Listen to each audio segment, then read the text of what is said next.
उस तोती के भीतर से एक श्राप निकला, बद्दुआ निकली। सीता देख, तूने मुझे पिंजरे में बंद कर लिया, मुझे अपने पति से दूर कर दिया, मैं गर्भवती हूँ। जब मेरे पति की मुझे ज्यादा जरूरत थी तब तूने दूर किया। जा, मैं तुझे श्राप देती हूँ, जैसे तूने मुझे गर्भावस्था में अपने पति से दूर किया, जब तू गर्भवती होगी तो तेरा पति तुझे अपने से दूर कर देगा। ये श्राप उस तोती का था। ये पद्म पुराण की घटना है, लिखी है। तो अब इस घटना को पढ़ने के बाद, समझने के बाद, सीता को उस तोती के श्राप के बाद, अब आप प्रजा को क्या दोषी ठहराएंगे? आप राम को क्या दोषी ठहराएंगे? रामचरितमानस में एक चौपाई और है जो इस बात को पुष्ट करती है। को ना काहू को सुख दुख कर दाता, निज कृत कर्म भोग सब भ्राता। याद रखना भक्तों, जीवन का एक अटल सत्य आपसे कह रहा हूं, गांठ बांध के रखना। इस संसार में ना कोई किसी को दुख देता है, ना कोई किसी को सुख देता है। आपके बुरे कर्म ही आपके सामने दुख बनकर प्रकट हो जाते हैं, और आपके अच्छे कर्म ही आपके सामने सुख बनकर के प्रकट हो जाते हैं। जैसी करनी वैसी भरनी, आज किया कल पाएगा, चढ़ता सूरज धीरे धीरे ढलता है ढल जाएगा। अर्थात हमने जो कल किया था उसका फल आज पा रहे हैं, जो आज कर रहे हैं कल। तो सीता माता के दुख का कारण भी उनके अपने ही वो कर्म थे, इसलिए किसी को कोई दोष देने की जरूरत नहीं। आपके जीवन में भी जब कोई संकट आवे, कोई मुसीबत आवे, कोई परेशानी आवे, किसी पर दोष ना लगाना। हम लोगों की आदत होती है, तुम्हारे कारण ऐसा हो गया, तुम्हारे कारण ऐसा हो, तुम्हारे कारण ना, किसी के कारण नहीं, इसका जिम्मेदार भी मैं हूं।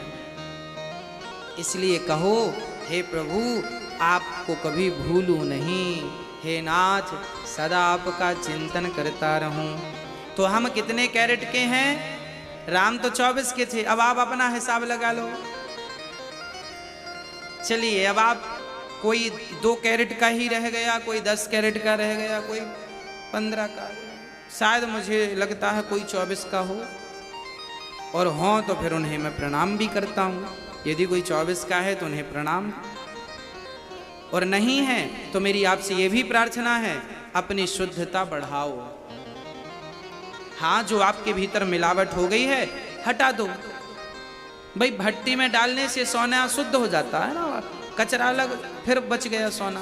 तो आप पास भी ऑप्शन अभी है कि आपके भीतर जितनी बुराइयां हैं, काम क्रोध लोभ ना जाने क्या क्या, सब कुछ अभी भी समय है, कुछ बिगड़ा नहीं है। आप अभी भी सब कुछ निकाल बाहर करो और शुद्ध बुद्ध भाव से बस गोविंद का चिंतन करो। हे नाथ मैं आपको कभी भूलूं नहीं। बच्ची उम्र भगवान को दे दो, खत्म बात। तो मनुष्य का धर्म, अब आप मनुष्य हो गए ना 2% ही सही। अब मैं बताऊं मनुष्य का धर्म क्या है। मनुष्य का धर्म है सत्य बोलना। राम ने कभी अपने जीवन में असत्य भाषण नहीं किया। पूरी जिंदगी में 11,000 वर्षों तक राज्य किया है राम ने, 11,500 वर्षों, कभी झूठ नहीं बोला राम जी। तो राम सत्यवादी हैं। हमें भी कोशिश करनी चाहिए जो भी शब्द निकले सत्य ही निकले, हम झूठ ना बोलें। झूठ बोलकर आप 10 करोड़ रुपए कमा लो, वो 10 करोड़ 10 जगह से चले जाएंगे, और सच बोल करके आपने 10 रुपए कमाया तो वो आपके पास रहेंगे, आपका काम करेंगे, आपकी समृद्धि बढ़ाएंगे, आपका यश बढ़ाएंगे, आपको निरोगी रखेंगे। पाप की खीर पूड़ी और मेहनत की नमक रोटी अच्छी है। पाप की खीर पूड़ी से अच्छी मेहनत की नमक रोटी अच्छी है। अब आप ही निर्णय करिए कि आपको किस प्रकार जीवन चुनना है। सत्य के मार्ग को चुनना है, असत्य के। देखिए आप स्वतंत्र हैं, दोनों मार्ग आपके लिए ईश्वर ने खोल रखे हैं, सत्य का भी असत्य का भी, अच्छा का भी बुरा का भी। शराब भी आपके पास है और दूध भी आपके पास है। निर्णय आपका कि आपको दूध पीना है कि शराब पीना है, निर्णय आपका है, विचारधाराएं आपकी हैं। मनुष्य का धर्म है सत्य, राजा हरिश्चंद्र बिक गए पर सत्य को नहीं छोड़ा। हाँ, भागवत जी का प्रश्न दूसरा ये है, ईश्वर सगुण है या निर्गुण है? भगवान को हम क्या कहकर पुकारें? सगुण कहें या निर्गुण कह दें? अच्छा आप बताइए, भगवान सगुण है या निर्गुण, साकार है या निराकार है? बताइए। ईश्वर, कोई आपसे पूछे भगवान साकार हैं या निराकार, तो आप उनसे ये कहिएगा ईश्वर दोनों हैं। ईश्वर साकार भी है, ईश्वर निराकार भी है। कैसे? बोले ऐसे, जैसे पानी निराकार है, पानी का कोई आकार तो नहीं है इसलिए निराकार। जिसका कोई आकार ना हो उसे निराकार कहते हैं, जिसका कोई आकार हो उसे साकार कहते हैं। तो पानी निराकार है, पर वही पानी जब कटोरी में भरकर फ्रिज में रखते हैं तो पानी बर्फ बन जाता है। पानी तो निराकार था पर बर्फ का एक आकार बन गया।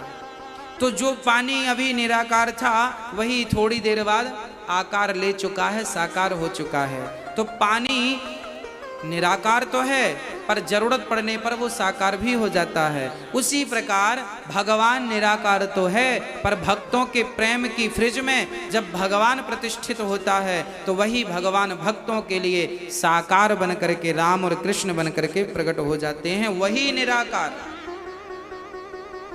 निराकार कौन है? बोले आदि नारायण। जो नारायण है ना, जो नारायण है वो निराकार है, परंतु वही निराकार राम बनकर प्रकट हो गए, वही निराकार कृष्ण बनकर प्रकट हो गए, हम सबके लिए साकार बन के आ गए। तो आप साकार में मन लगाएं या निराकार में मन लगाएं, कोई बात नहीं है। पर एक बात तो बिल्कुल कन्फर्म है कि आपको निराकार में मन लगाने के लिए साकार का सहारा लेना ही पड़ेगा। फॉर एग्जाम्पल, एक उदाहरण से समझ लेते हैं। मैया जी, ओ मेरी माँ, समझ में आ रही है बात? हाँ, जरा सुनिएगा। आपसे मैं अभी कहूं कि अपनी माँ का ध्यान करो। आपकी माँ की आंख कैसी थी, आपकी माँ के गाल कैसे थे, आपकी माँ की सूरत कैसी थी, जरा ध्यान लगाओ आपकी माँ। जरा कोशिश प्रैक्टिकल करो, मैं आपको प्रैक्टिकली समझाऊंगा। जरा देखो आपकी माँ कैसी है। देख लिया ना? बस आपकी आंखों के सामने माँ की सूरत उतर आई, हाँ या ना? प्रत्यक्ष प्रैक्टिकली चीजें हैं। अच्छा, आपकी आंखों के सामने माँ की सूरत क्यों उतर के आई? क्योंकि आपने अपनी माँ को देखा है। अब आप जरा दूसरी बात सुनिए कि जिस बच्चे की माँ बचपन में ही मर गई थी, बच्चे को जन्म दिया और बेचारी चल बसी, उस बच्चे से कहा जाए कि तुम अपनी माँ का ध्यान करो, कैसी थी माँ, कैसी थी, उसके गाल कैसे थे, उसका मुंह कैसी थी, सूरत, क्या वो ध्यान कर पाएगा? बोलो, क्यों नहीं करेगा? क्योंकि उसने कभी माँ को देखा ही नहीं। अरे भाई, माँ को जब आप सामने देखोगे तभी तो माँ के ना रहने पर भी उसका ध्यान कर पाओगे। माँ को देखोगे ही नहीं तो उसका ध्यान कैसे कर पाओगे? उसी प्रकार मंदिर में जब भगवान को देखोगे ही नहीं तो भगवान का ध्यान कैसे करोगे? इसलिए तो सगुण की जरूरत पड़ती है कि सगुण से ही आप निर्गुण तक पहुंच सकते हैं। पहले माँ को देखा मतलब वो सगुण थी, अभी माँ को आपने नहीं देखा फिर भी उसका ध्यान कर लिया, ये निर्गुण है। सगुण को देखा तो निर्गुण तक पहुंचे, सगुण को देखा ही नहीं तो निर्गुण तक पहुंचने का सवाल ही खड़ा नहीं होता। हाँ या ना? बात समझ में आई आपको? माँ को देखा ही नहीं तो ध्यान किसका करेगा? सगुण को, माँ एक सगुण है ना, माँ का एक आकार मतलब सगुण है, पर वो सगुण जब चली गई, समाप्त हो गई तो सगुण निर्गुण हो गई। पहले माँ सगुण थी, मेरे सामने थी, अब माँ नहीं है मतलब माँ निर्गुण हो गई। तो सगुण को देखा तब तो निर्गुण में ध्यान लगा, सगुण को देखा ही नहीं होता तो निर्गुण में ध्यान कैसे? कुछ लोग हमारे भारत में ऐसे ही हैं, हम तो निर्गुण वाले हैं, निर्गुण वाले। अरे पागल, निर्गुण वाले हो तो सगुण से ही तो निर्गुण में जाओगे। पहली सीढ़ी पे पांव रखोगे तब तो दूसरी पे चढ़ोगे, दूसरी पे रखोगे तब तो तीसरी पे चढ़ोगे, और सीढ़ियों से ही तो छत पे जाओगे, कोई छलांग लगा के थोड़ी चले जाओगे। ईश्वर तक पहुंचाने के लिए सगुण तो सीढ़ियां हैं।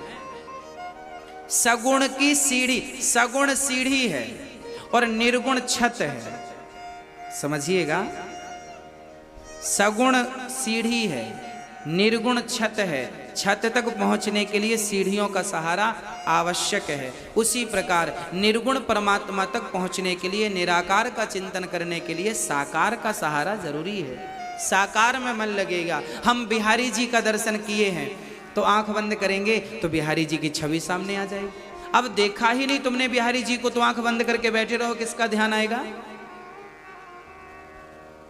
जगन्नाथ जी को हमने देखा है, हमने आंख बंद की और हमने कहा जगन्नाथ जी ऐसे, उनके हाथ ऐसे, उनकी हमारे सामने लो तस्वीर बनने लगी, जगन्नाथ जी ऐसे हैं। अब देखा ही नहीं तो तस्वीर किसकी बना लोगे?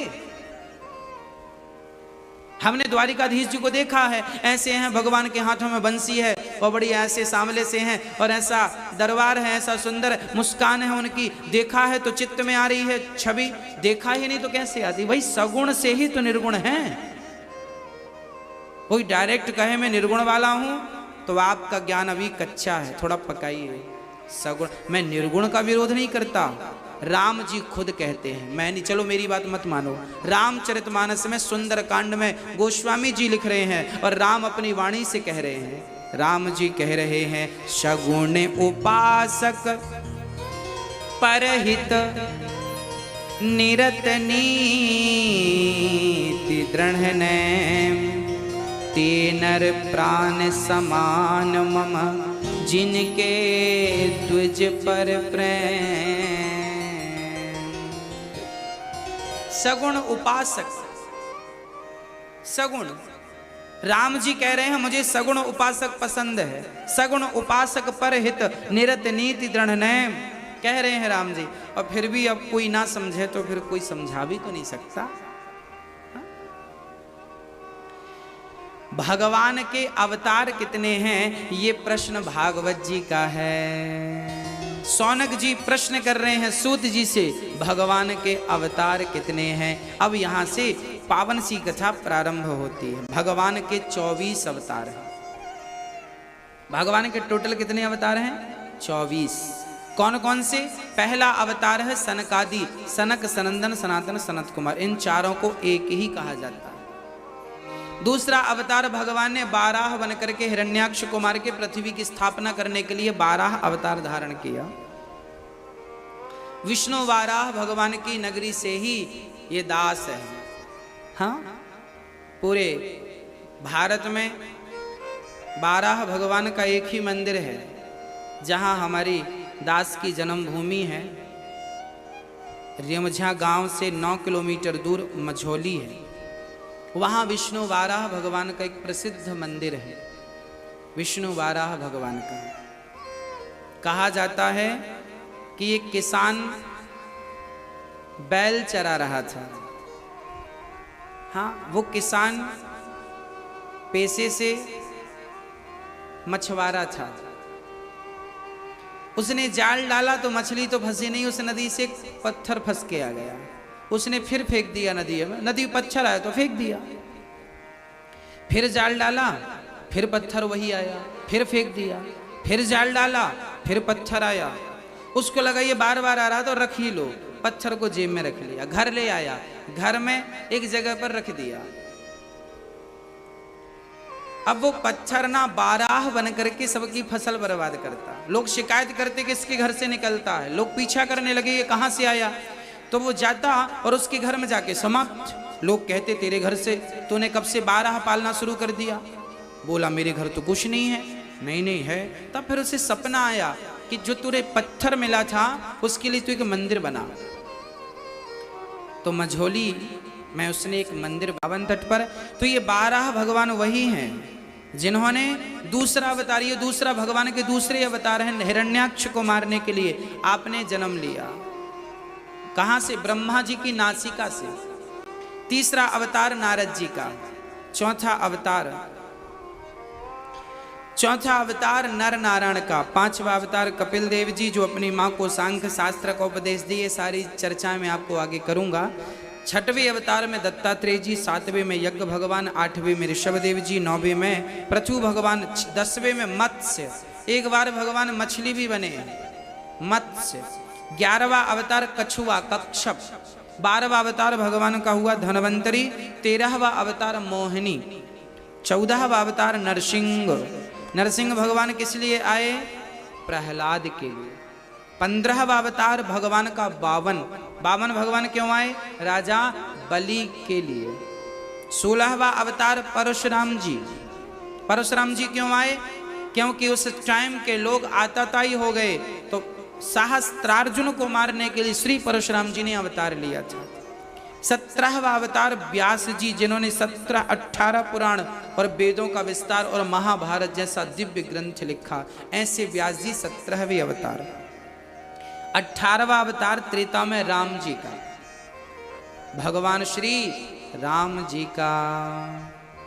19वें अवतार में बलराम जी भी भगवान के ही अवतार हैं।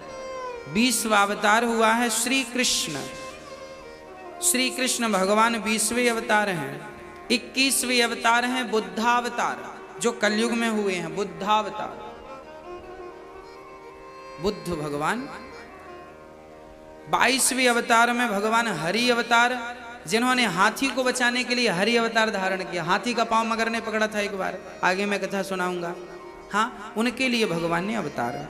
23वां अवतार भगवान का हंस अवतार, ब्रह्मा जी को उपदेश करने के लिए ये हुआ था। और कलयुग के आखिरी में 24वां अवतार हुआ नहीं है, होगा।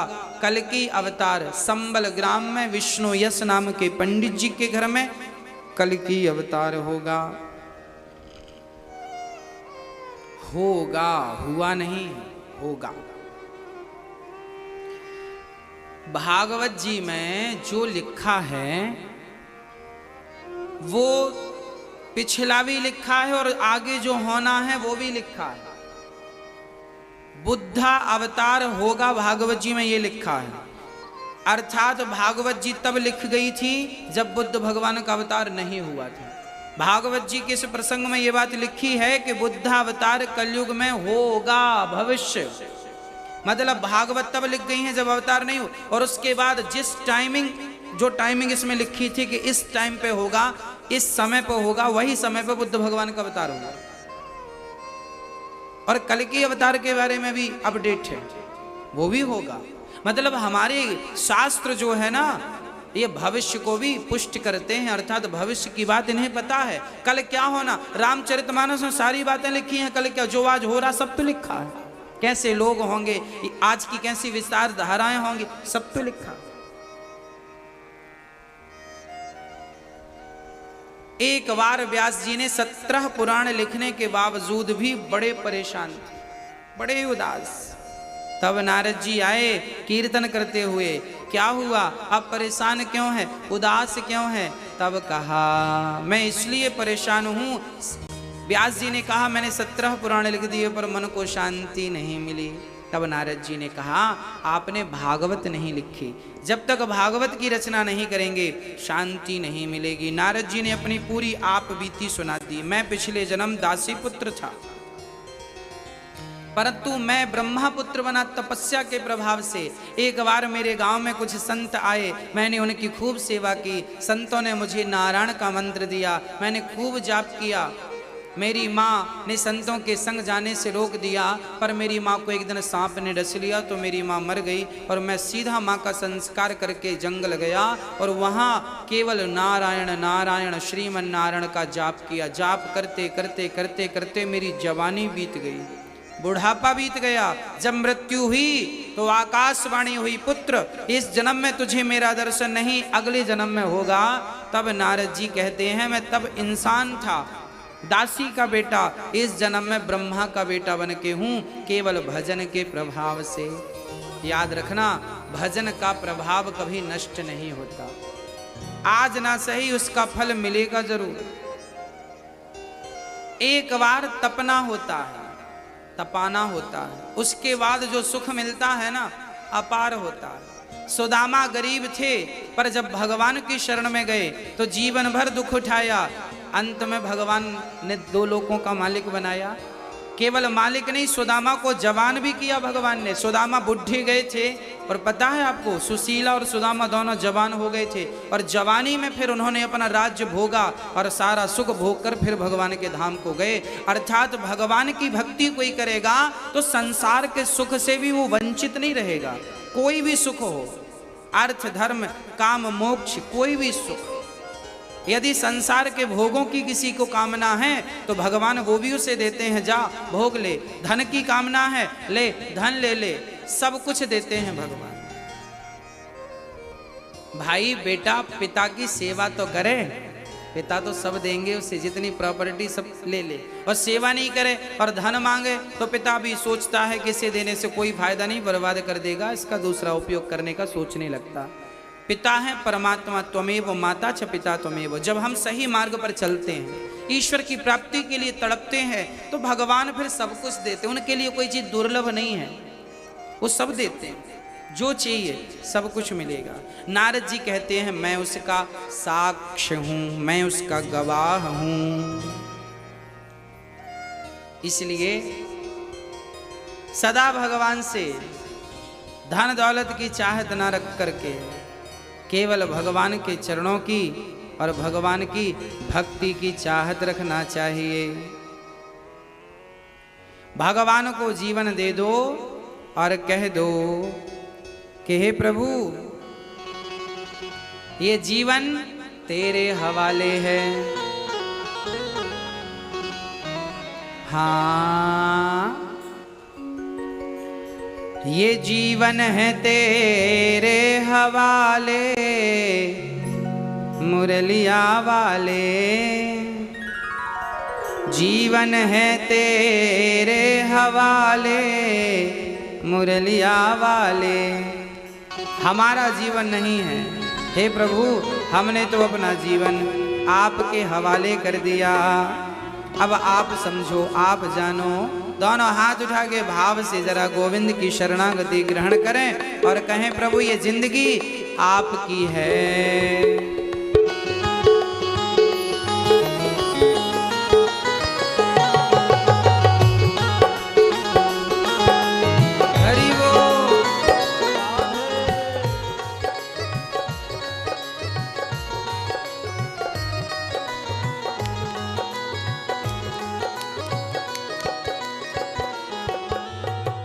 जीवन है तेरे हवाले, मुरलिया वाले। जीवन है तेरे हवाले, मुरलिया वाले।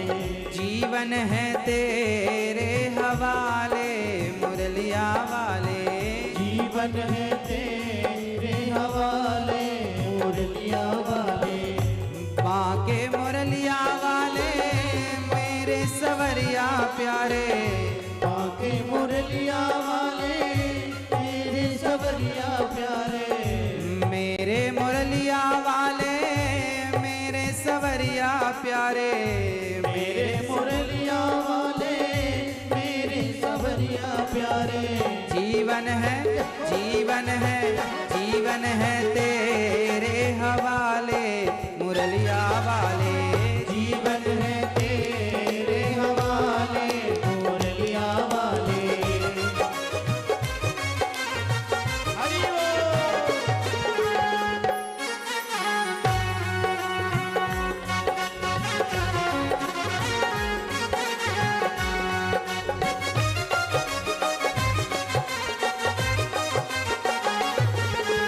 हरि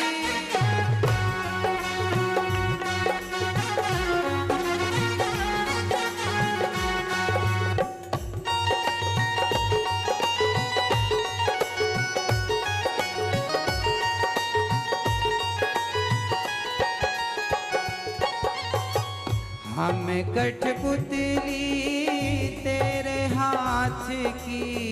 हम कठपुतली तेरे हाथ की। हम कठपुतली तेरे हाथ की। हम कठपुतली तेरे हाथ की। हम कठपुतली तेरे हाथ की। हम कठपुतली तेरे हाथ की। हम कठपुतली तेरे हाथ की। हम कठपुतली तेरे हाथ की। चाहे तू जैसे नचा ले मुरलिया वाले। चाहे तू जैसे नचा ले मुरलिया वाले। चाहे तू जैसे नचा ले मुरलिया वाले। जीवन है तेरे हवाले मुरलिया वाले। जीवन है तेरे हवाले हरि बोल। वाले।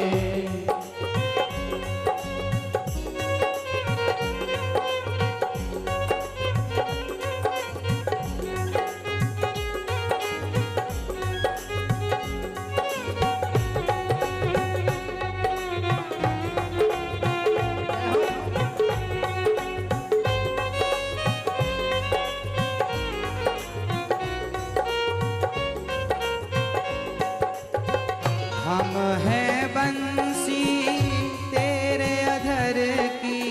हम हैं बंसी तेरे अधर की। हम हैं बंशी तेरे अधर की।